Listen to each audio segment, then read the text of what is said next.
and I'm so excited. Oh, my scalp is itching. So I got my dream job, and I'm so excited about it. So for y'all that know, I graduated from nursing school last year. It's been a year already, and my experience has been like not that exciting. I'm not even gonna lie to you.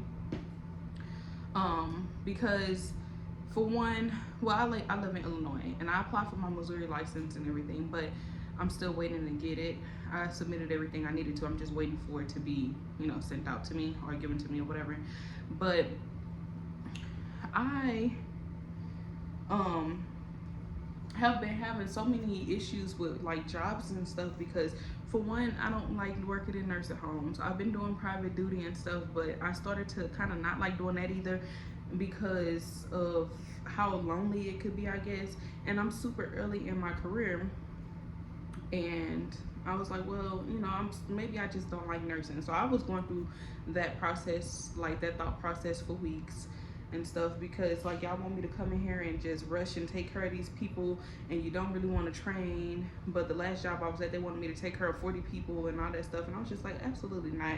And plus I was kind of like, I don't want to use my career to just take care of people that's at their lowest. Like I want to be able to enjoy the people that's able and stuff like that, Now I went and I was doing applications on Indeed, and so it was this one place. Now, one place that I interviewed for, and they wanted me to come and do a in-person interview, was for a hair removal job.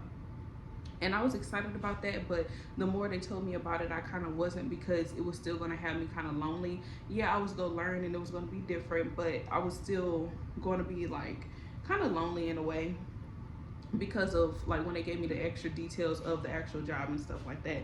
And plus I wanted to kind of be under somebody, if that makes sense. I didn't want them to train me and rush me to just be out there to do all that by myself. Call it what you want. So I pretty much passed up on that opportunity. But I'm just parting my hair and putting braiding gel on each part so that I can just braid a row at a time instead of parting and braiding and parting and braiding. But anyway, so I saw this job opportunity on Indeed, and it was for a dermatology LPN position, right? So I was like, okay, that's interesting, because I always wanted to work in like a clinic and stuff. And I used to want to work and do surgeries, because I used to try to go, I was going to school for surgical tech, but they lost accreditation and stuff like that. So I've always been like interested in surgeries and stuff like that. I also wanted to be a surgery nurse, like a nurse in the OR, but they told me that I would pretty much need to basically have my RN, and I'm just an LPN. So anyway, I ended up applying for the position, and they seemed interesting. It was like a Mohs position, MOHS. Now I did not know what Mohs was, and neither did I qualify for the job. I'm not even gonna lie to y'all. They said it was required for you to have like surgery experience or derm experience and all that stuff. I didn't have any of that experience, but I just went ahead and applied for it anyway. And I was like, you know what, I'm just gonna apply, because the worst they could do is tell me no. So I went ahead and did my application. Now, the first time I did the application,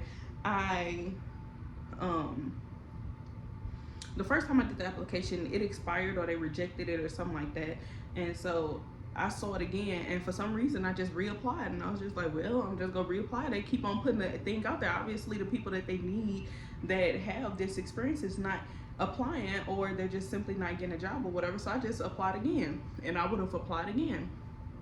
So I do the application and all that. Now, before I get any further, Mohs, M-O-H-S, that's like the surgery parts of dermatology, from my understanding of what I read. It's like the surgery. So you have general dermatology, where it's like they treat acne bumps, they may be doing biopsies and allergy tests and all that other stuff.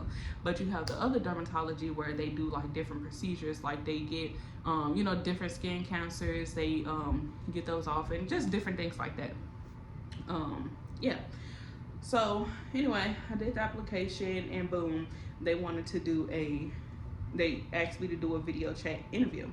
So I did my little virtual interview. Now, the first day that I was supposed to actually do the interview, they sent out a message, and she was like, okay, well, give me your available times through my email. So I put like available times. I put some hours for that day, and I put some hours for the next day. Now the first hours that I put on that day was for like 3:30 p.m. Now I didn't get anything because I put something that day and the next day, but I didn't get like a confirmation that she received it or anything like that. So she ended up calling me and leaving me a voicemail later on that day, because I started doing other stuff since I didn't get a confirmation or anything. I was like, well, maybe because, for one, it was one of those calendars that goes like the whole day. It didn't have it like only business hours or only her available time or anything like that. So I was just sitting there doing so I just started doing other stuff. And next thing you know, she left me a voicemail later on that day, and she was like, hey, I had you scheduled for a 3:30 interview, and I didn't get any, you didn't get on there, basically. And did you have problems with the link and all that? Now, when I actually got the voicemail, it was kind of later on in the day, so I didn't respond. Like, I didn't call back because I figured, okay, well, it's after hours of the office, so I just said I was going to call back the next morning. So the next morning came, I got up and I walked me 1.5 miles.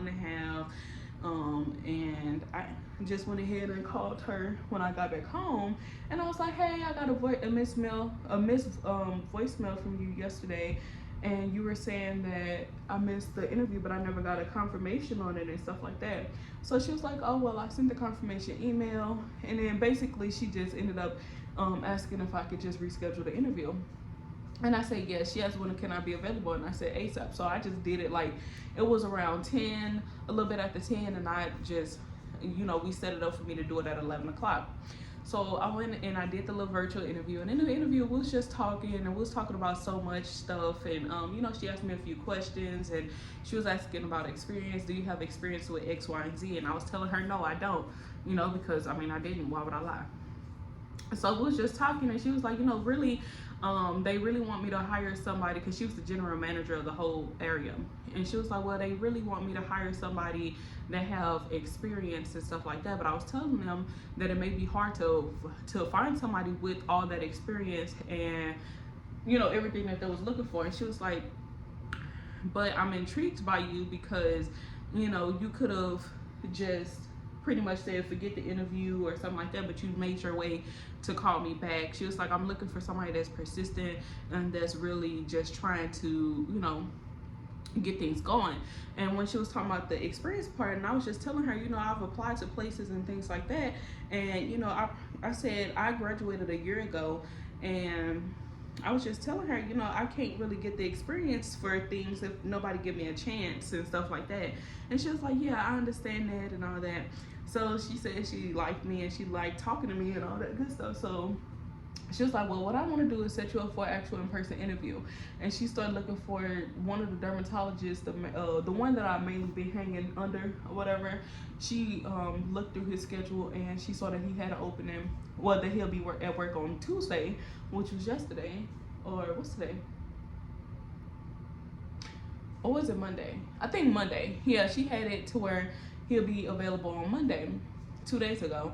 And so she was like, yeah, I want to set you up for 2 o'clock. But then she went ahead of herself, and she was like, oh, well, I forgot, you have to do this assessment first, and then when I get it and go over it, then I would do whatever. So I did the assessment, and it was just basically like questions where you just put from greatest, like most important to least important to you. And it was different stuff for like a liar, a thief, someone that murders, I love my job, I'm so happy with myself. It was stuff like that. So I did that. She scheduled the in-person interview. I went in person, and we was just talking, y'all. And when I say I claimed that job, I met everybody in that office, like literally everybody that was on the clock at that time. I met them all. I was talking to them, the doctors and everything, and I was telling them, they was talking like, oh, well, good luck to you. Hopefully you get the job and all this other stuff, or hopefully we'll see you around. I said, if y'all don't hire me, I'll just hire myself, y'all. I was just so confident, and I was just having fun because I was so interested, and so like my heart was fluttering every time they gave me like extra details on the job and stuff like that. Like, I just felt so good, and I just felt like it was a place I needed to be at. So yeah, we was just talking, and then at the end, I had talked to the actual doctor that I was going to be working under and all that stuff, and he was just telling me more about moles and he was just telling me more about like the position, what I will be doing, and he was just like I'll be assisting him in like procedures and stuff and testing and all that good stuff. He liked to get his surgeries out the way in the morning and then consultations later. I had to travel between 3 locations, so I get extra pay for the other 2 locations that I will travel to. That's not my main office or whatever. And yeah, so I was getting a lot of information on that, and he was like, we don't expect you to we don't expect anybody to just know everything. He was like, you have time to grow. That's what we all here for, to grow. He said I grow every year, and he was like, everybody in here just grow every year because you just never know everything. And he was like, what you'll know, you'll be comfortable after a month probably. You'll know more after 6 months. You'll know more after a year. You'll know more after 2 years. So it's like we're not expecting you to be perfect. We're just expecting you to learn enough and grow. And I respected that. So they did give me a range of pay, and I just went ahead and asked them for the lowest pay that they had, simply because I didn't want to be greedy. I know I didn't have experience with it, and I didn't want, I know it's something that I want to actually get and learn from and grow with and stuff like that. So I didn't want to be like, oh well, give me such and such, and they'll be like, no, denied. And so I'm just so thankful, because I went from wondering if I even care for nursing anyway to begin with, to getting a job that I wasn't even qualified for. So it's like you go and apply for stuff. Just apply for it, because like I said, the worst they can tell you is no. And honestly, if you apply multiple times, some of them may look at it and be like, I'm kind of, yeah, I just keep seeing your name. So for some reason, I guess you just meant to be here. You just never know. You only denied if you don't even put yourself out there. Yeah, they'll probably say no or something like that at the time. But, and then on top of that, don't get upset if that one place didn't accept you, because it just simply may not be the place for you. And also, you may not get a good feeling about the job. So don't go past your feelings and stuff like that too, because it sounds good or whatever the case is, y'all. And don't think about the money all the time, because really I'll be taking like a $5 pay cut, but it is what it is. But I be gaining so much more. But yeah, so when we was done, she was just saying how it was so hard for her to fill that spot. That was the last spot she had, and she was having a hard time filling it because she was trying to find a person that just felt right. And she was like, with me, it just felt right. Now, look, I don't know about y'all, but I go to church and I pray and all that other stuff. Like, not saying that's what you need to do if that's not what you believe in, but, y'all, it takes you a long way. Just stay consistent and get yourself together and do what you gotta do, and whatever is meant for you will be for you either way it go. And you will know, because some things just don't feel right. And when it don't feel right, you can, you got intuition for a reason. It don't only work with parenting and relationships. So yeah, hopefully that is something that somebody could use. But comment down below, let me know how you doing and all that good stuff, y'all.